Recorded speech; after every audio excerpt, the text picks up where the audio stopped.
ప్రతిధ్వనికి స్వాగతం. రోజులు గడుస్తున్న కొద్దీ యుద్ధం చిక్కబడుతోంది. క్షిపణులు, బాంబులు, డ్రోన్ల దాడులు, ప్రతి దాడులతో యుద్ధం కొత్త ప్రాంతాలకు విస్తరిస్తోంది. రెండో దశ దాడులు మొదలైనట్లు ప్రకటించిన అమెరికా, ఇజ్రాయెల్ ఇరాన్లోని బాలిస్టిక్ క్షిపణి కేంద్రాలు, లెబనాన్లోని హెజ్బొల్లా స్థావరాలే లక్ష్యంగా దాడులు తీవ్రతరం చేశాయి. ఇరాన్ కూడా ఏమాత్రం తగ్గడం లేదు. పొరుగు దేశాల్లో ఉన్న అమెరికా స్థావరాలు, కీలక కేంద్రాలే లక్ష్యంగా డ్రోన్లు, మిసైల్స్తో నిప్పులు కక్కుతోంది. ఇరాన్తో పాటు లెబనాన్లో యుద్ధం కారణంగా మరణాల సంఖ్య అంతకంతకు పెరుగుతూనే ఉంది. మృతుల్లో చిన్నారులు ఉండటం అత్యంత బాధాకరం. హోర్మోజ్ విషయంలో నిబంధనల్ని కాస్త సడలించిన ఇరాన్ జలసంధిలో ఇజ్రాయెల్, అమెరికా, యూరప్ నౌకలకే ప్రవేశం లేదంది. దీంతో భారత్కు ఊరట లభించినట్లయింది. పశ్చిమాసియాలో నెలకొన్న ఈ సంక్షోభం దారిటు యుద్ధం ఆగే అవకాశాలు ఉన్నాయా? ఉంటే అందుకు మార్గాలేంటి? ఇదే నేటి ప్రతిధ్వని. చర్చలో పాల్గొంటున్న వారు మేజర్ శ్రీనివాస్ గారు, విశ్రాంత సైనిక అధికారి, ప్రొఫెసర్ గద్దె ఓంప్రసాద్ గారు, ఢిల్లీ జేఎన్టీయూలో అంతర్జాతీయ వ్యవహారాల ప్రొఫెసర్. రైట్, ముందుగా శ్రీనివాస్ గారు, అమెరికా ఇరాన్ యుద్ధం 7 రోజులుగా ఎడతెరిపి లేకుండా కొనసాగుతూనే ఉంది. ప్రస్తుతం ఈ వార్ స్టేటస్ ఏంటి?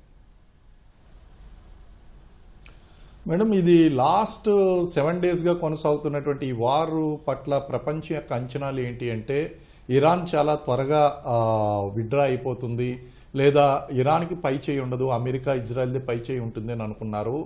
కాకపోతే ఇక్కడ అర్థం చేసుకోవాల్సింది ఏంటి అంటే, ఇక్కడ వార్ ఆఫ్ ఎట్రిషన్ అనేటువంటి స్ట్రాటజీ నడుస్తుందండి. వార్ ఆఫ్ ఎట్రిషన్ అంటే ఏంటి అంటే, శత్రువుని దీర్ఘకాలికంగా విసిగిస్తూ అతని యొక్క ఆయుధ సంపత్తిని తగ్గించేటువంటి ప్రయత్నాన్ని ఏమంటారు అంటే వార్ ఆఫ్ ఎట్రిషన్ అంటారు. సో ఈ వార్ ఆఫ్ ఎట్రిషన్ అనేటువంటిది ఇరాన్ యొక్క ముఖ్యమైనటువంటి స్ట్రాటజీగా నడుస్తుంది. ఆయతుల్లా అలీ ఖమేనీ చనిపోయిన తర్వాత ప్రపంచం అంతా ఊహించింది ఏంటి అంటే, నాయకులు లేనటువంటి సైన్యం అంతా కూడా చెల్లాచెదురైపోతుంది, కాబట్టి ఐఆర్జీసీ దళాలు అనేటువంటివి నాయకత్వం లేకుండా అయిపోతాయి అని అనుకున్నారు. కానీ అమెరికా కూడా ఈ విషయంలో భంగపడింది. కారణం ఏంటి అంటే, ఇరాన్ చాలా స్ట్రాటజికల్గా వెళ్తుంది.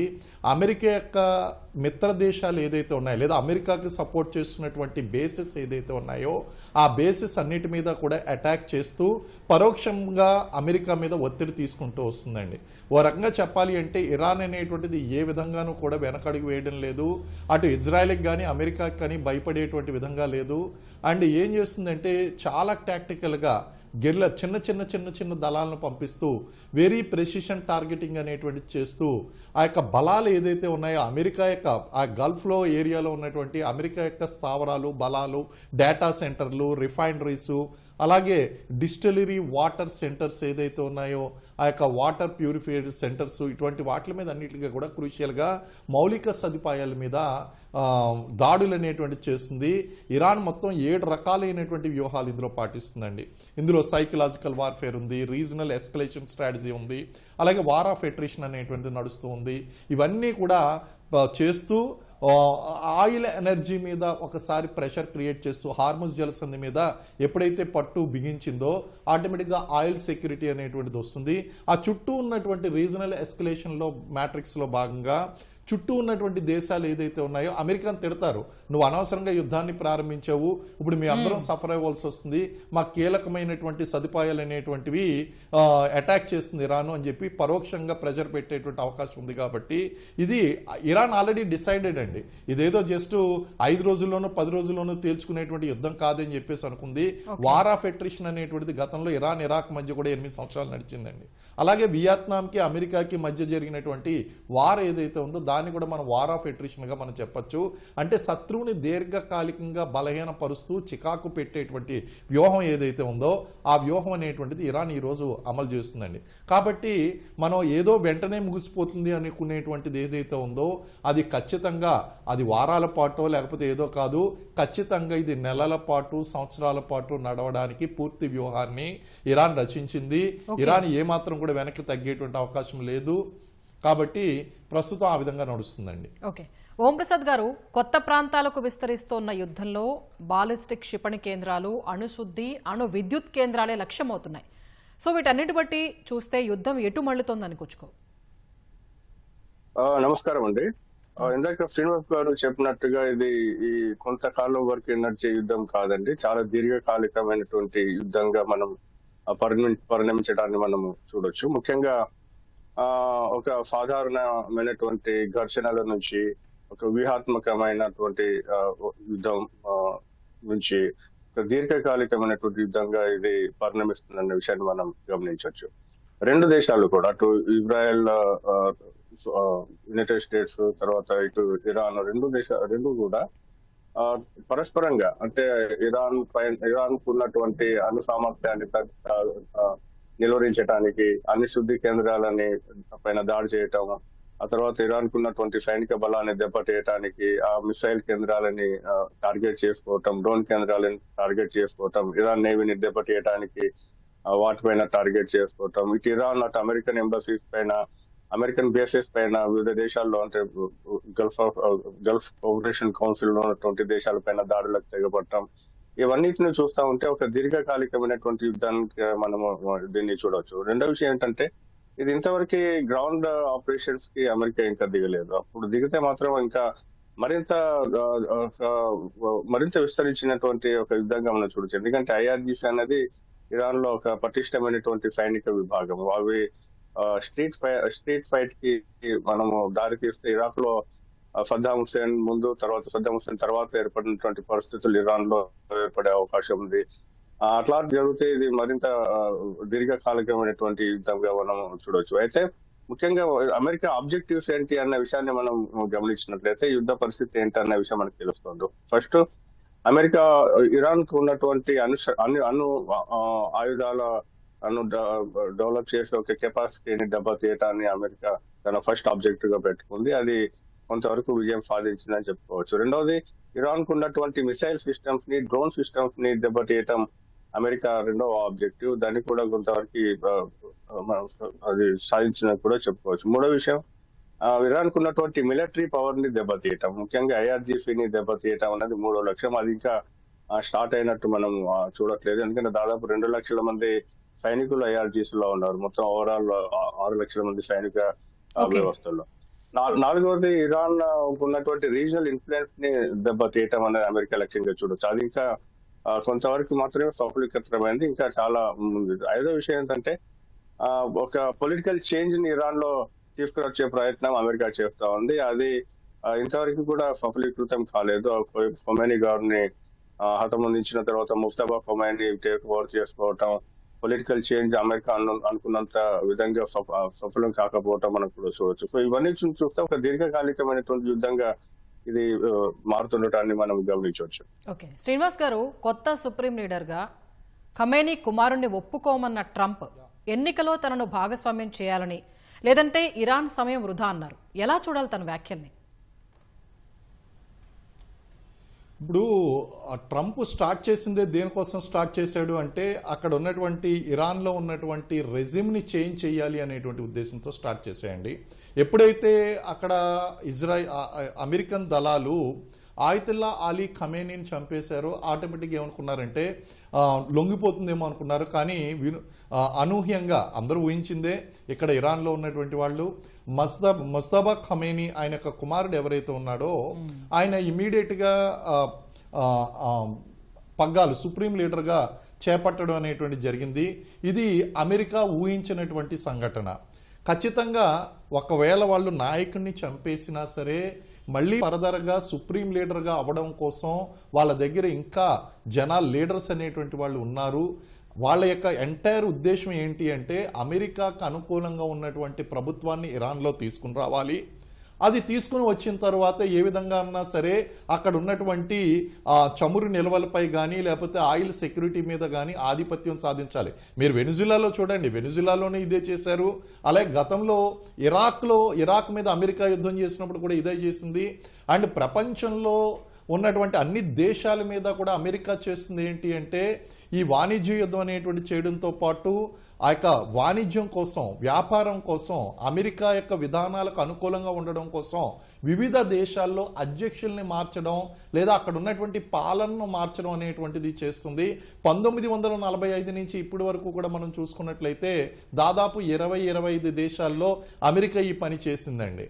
సో ఈరోజు అమెరికాకి ఇదేమి కొత్త కాదు.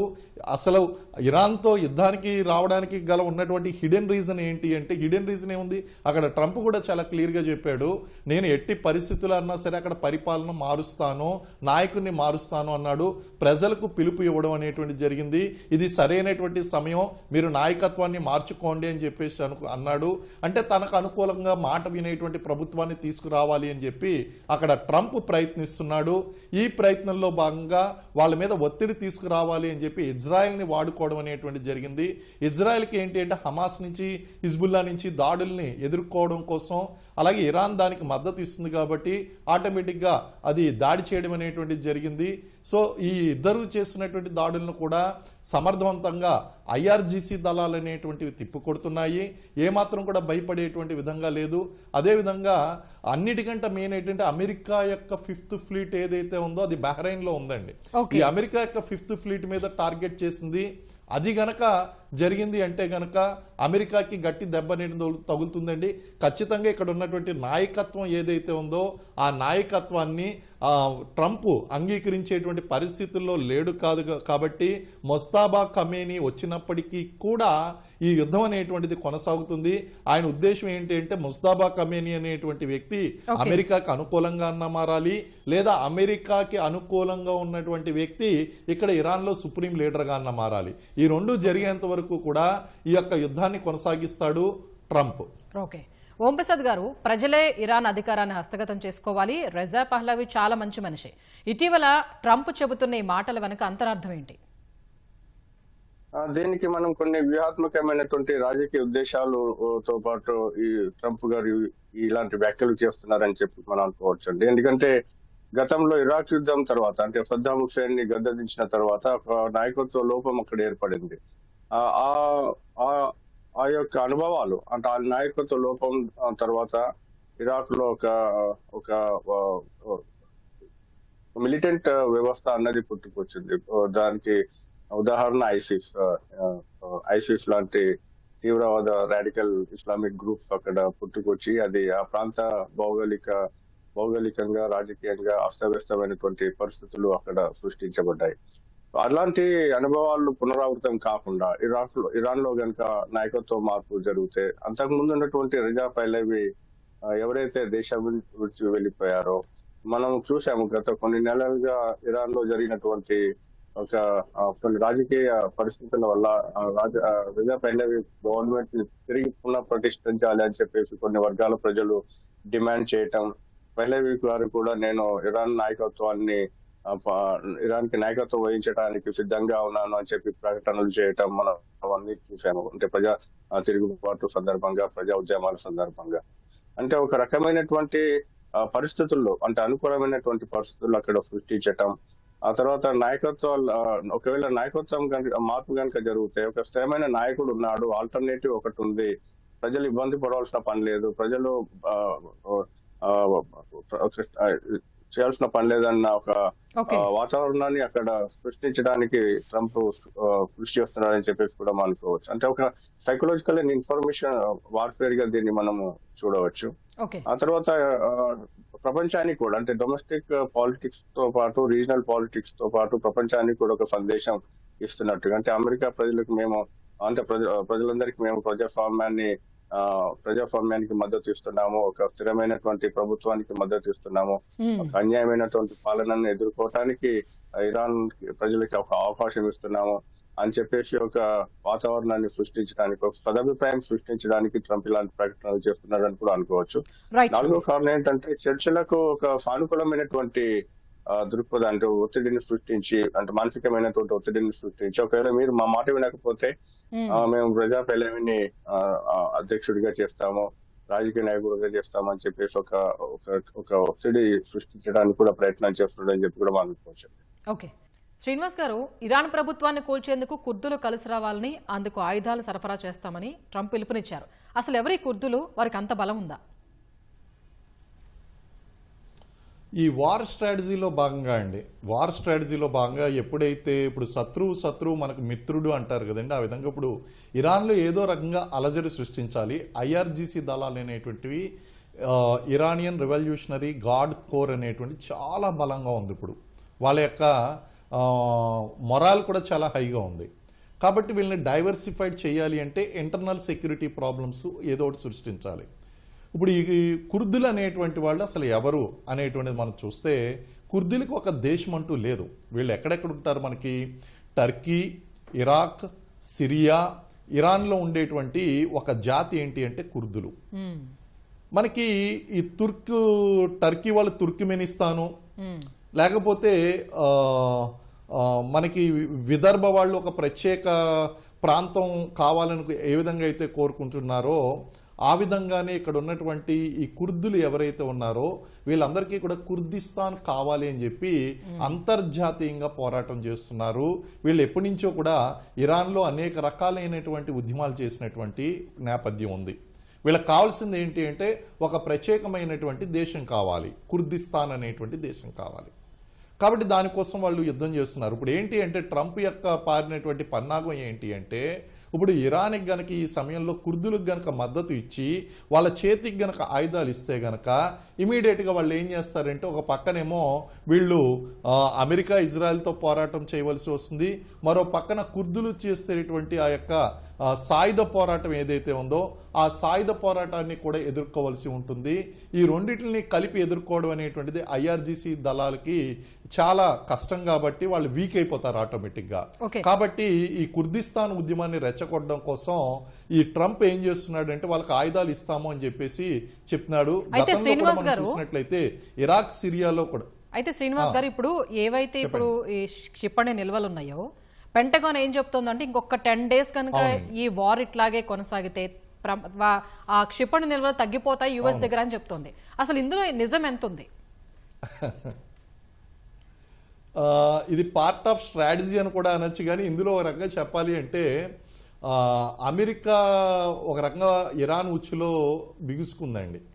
యాక్చువల్గా అమెరికా ఏమనుకుంటుందంటే ఇరాన్ని నేను ఉచ్చులో వేసాను అనుకుంటుంది. కానీ ఓ రకంగా చెప్పాలి అంటే ఇరాన్ ఖర్చు చేస్తున్నటువంటి డ్రోన్ మీద ఒక ఖర్చు చూస్తే 4 నుంచి 4.5 లక్షల డ్రోన్కి ట్రంప్ ఏం చేస్తున్నాడు అంటే కోటిన్నర ఉండేటువంటి విలువైనటువంటి పేట్రియాట్ మిజైల్స్ని లేకపోతే మిలియన్ల డాలర్ల ఖర్చు చేసేటువంటి ఐరన్ డోమ్ని ఉపయోగించుకోవాల్సినటువంటి పరిస్థితి వచ్చిందండి.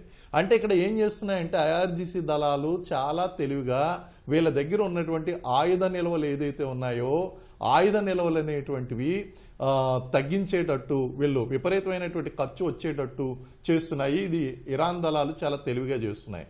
అయితే అమెరికా దగ్గర నిల్వలు తగ్గిపోతున్నాయి అనేటువంటిది కొంచెం హాస్యాస్పదంగానే ఉంది.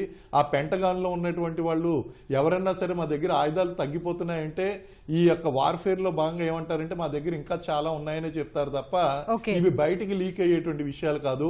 ఇది సైకలాజికల్ వార్ఫేర్ లో భాగమై ఉండొచ్చు, తప్పుదారి పట్టించడానికి భాగమై ఉండొచ్చు అండి. ఓకే, ఓం ప్రసాద్ గారు, సాయుధ సాంకేతిక శక్తి పరంగా చూస్తే ఇజ్రాయెల్ అమెరికాతో ఇరాన్ ఏ రూపంలోనూ సరితూగే అవకాశాలు లేవు, పైగా నాయకత్వం కూడా లేదు. అయినా ఈ పోరు ఎలా కొనసాగుతోంది? 1979లో ఇరాన్ లో రెవల్యూషన్ జరిగిన తర్వాత